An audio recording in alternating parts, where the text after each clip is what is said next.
so the sound of the engine starts to diminish as if maybe A's run out of fuel or B is being suffocated by something, and so there can be no more combustion. The rocket is spinning really fast still at this point from takeoff. And coming up here, something else happens. And it's right about here, watch.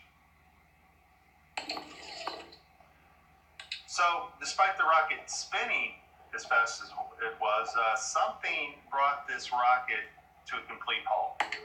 And now the rocket gets suspended in air, and it starts to turn on its side. It's just like floating in something.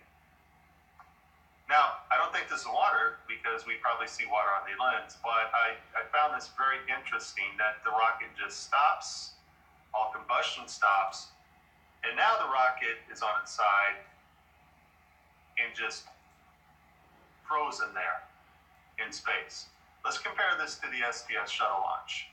Final launch of Endeavour, expanding our knowledge, expanding our lives in space. Did he say expanding our lives in space or lives? No, probably lives. Let's keep watching.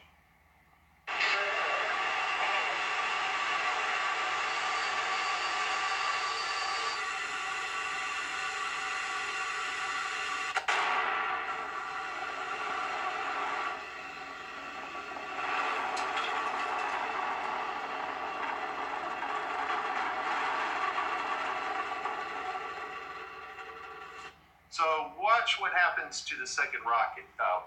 Pay attention to the flame. We have a nice rocket combustion here, but as everything gets suspended at this point and starts to turn just like the Go Fast rocket started to turn, this flame seems to be pushing against a barrier of some kind or some type of gas as the rocket turns and heads towards Earth, turns its nose towards Earth, and eventually the flame doesn't have any more oxygen and just gets snuffed out. At this point, things get quiet, and all the pieces that NASA set up there start to just slowly rotate as they're suspended in a liquid.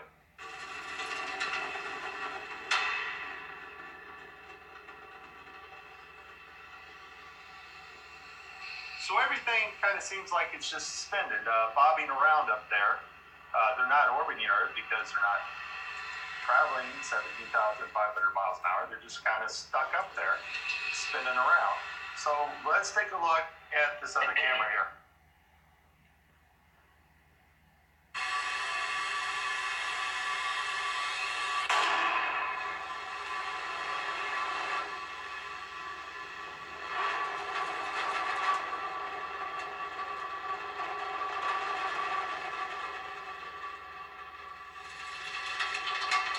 Now, the smoke of the rocket most likely would continue in the same direction. It would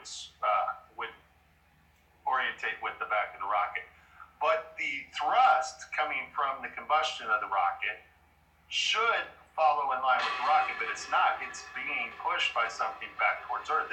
It's like there's this resistance to the combustion of this rocket. And one more thing, I probably shouldn't have to mention this, but this is what globe earthers think prove curvature of the Earth. Oh wait, that would prove convection. My fault. Never mind. So just like the Go Fast rocket that went up was immediately stopped by something. Something stopped all its momentum, stopped it from spinning, and then it turned on its side and just kind of bobbed in space for a bit, suspended up there. So is this ST shuttle rocket. Everything stops, the combustion stops, something's resisting the combustion, resisting, and just snuffs it out as the rocket is now just suspended in air pointing towards Earth. So what is this? And Globebusters had a show where somebody came on with a German science team who had sent a rocket up. Same thing happened to them. And they claimed to have discovered that sitting on top of Earth is a layer of sulfur hexafluoride. Now, sulfur hexafluoride is a gas, and it does not conduct electricity, and it's supposedly sitting on top of our noble gas layer. So let's see what the sulfur hexafluoride looks like. Let's get an idea of what properties we would expect from such gas. Here we have a tank of sulfur hexafluoride, and somebody has constructed a boat made out of tinfoil. Now, as the boat is placed in the tank, you can see that it actually looks like it's floating on invisible water. Another property of sulfur hexafluoride is that as it gets colder, it starts to crystallize, which could explain these crystal-like formations on the cameras here. Here are the crystals formed on the Go Fast rocket camera as right before it gets suspended.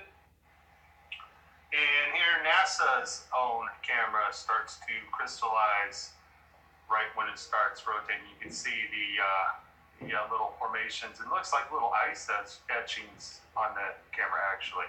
And so the guy takes this tinfoil boat, fills it with the sulfur hexafluoride from the tank, and look what happens to the flames of these candles as he pours it over the top. Yep, snuffs the flame out, and this is the exact same thing that we see in rockets.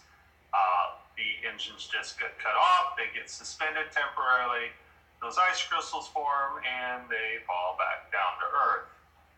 Proving once and for all, we cannot get in space, and now we have a possible solution or explanation as to what's stopping us.